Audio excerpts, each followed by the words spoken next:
Hello all, welcome back. Alan here, Musical Journey. This is going to be a first reaction to a John Prine song.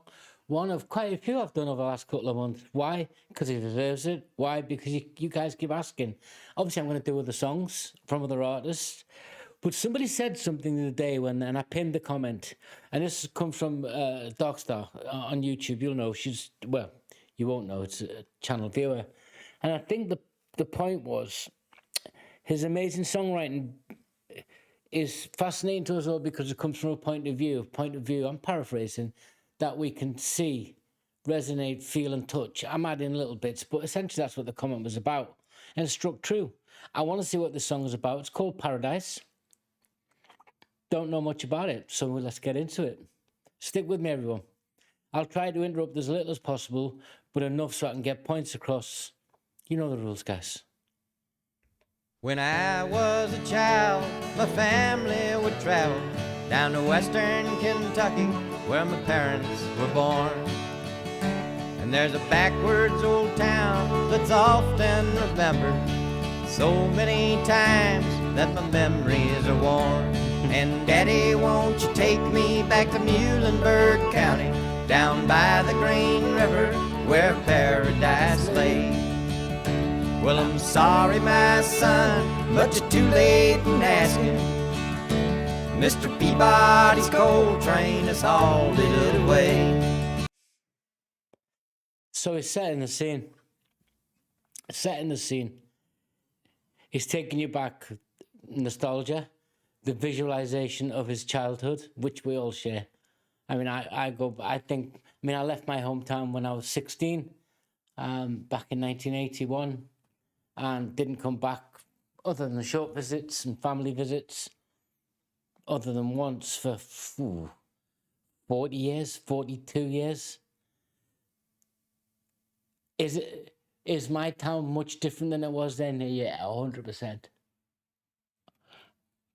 Yeah, and he wrote this in 1971, off his debut album, John Prine. And he was just a kid, right? How old was he then? He couldn't have been more than, what, 19, 20? I don't know.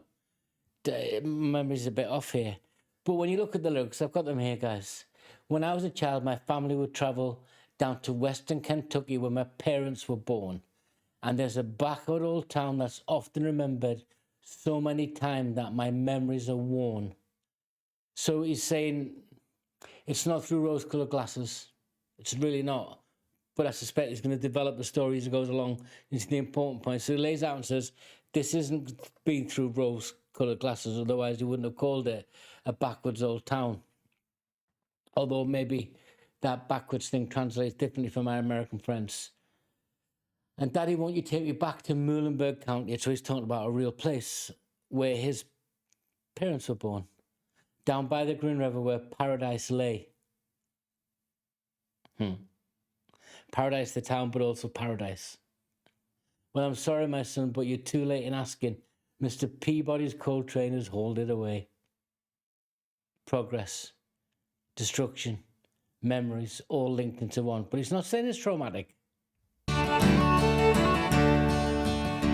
Well, sometimes we travel right down the Green River to the abandoned old prison down by Adrie Hill, where the air smelled like snakes and we'd shoot with our pistols, but empty pop bottles was all we would kill. And Daddy, won't you take me back to...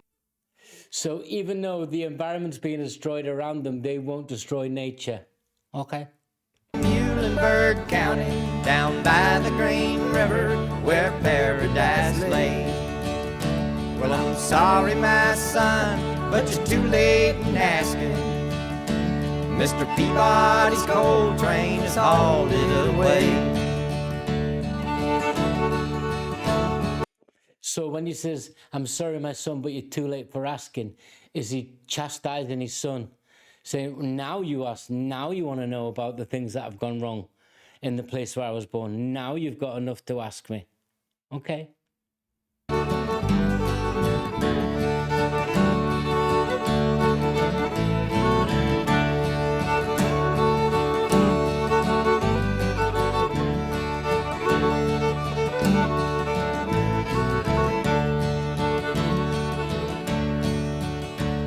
And the coal company came with the world's largest shovel, and they tortured the timber and stripped all the land.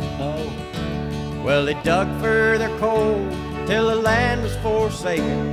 Then they wrote it all down as the progress of man.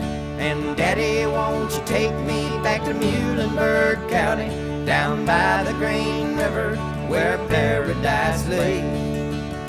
Well, I'm sorry, my son, but you're too late in asking. Mr. Peabody's coal train has hauled it away.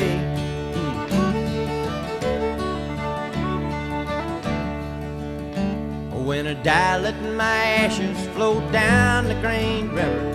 Let my soul roll on up to the Rochester Dam. I'll be halfway to heaven with paradise waiting, just 5 miles away from wherever I am. And Daddy, won't you take me back to Muhlenberg County, down by the Green River where paradise lays? Well, I'm sorry, my son, but you're too late in asking, Mr. P. So progress. Not only is he saying, he's reminding us, and that progress, not progress, because this isn't about scientific progress or medical progress. This is coal. Now, whether you're for or against it doesn't matter. He's telling you a story from the perspective of,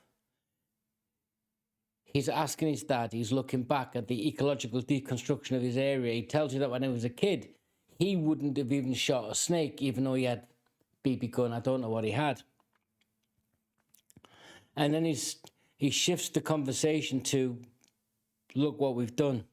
But this is the place I still want to be when I come to rest. So he's still drawn there. Those memories still hold him there. Yeah. Peabody's coal train has hauled it away.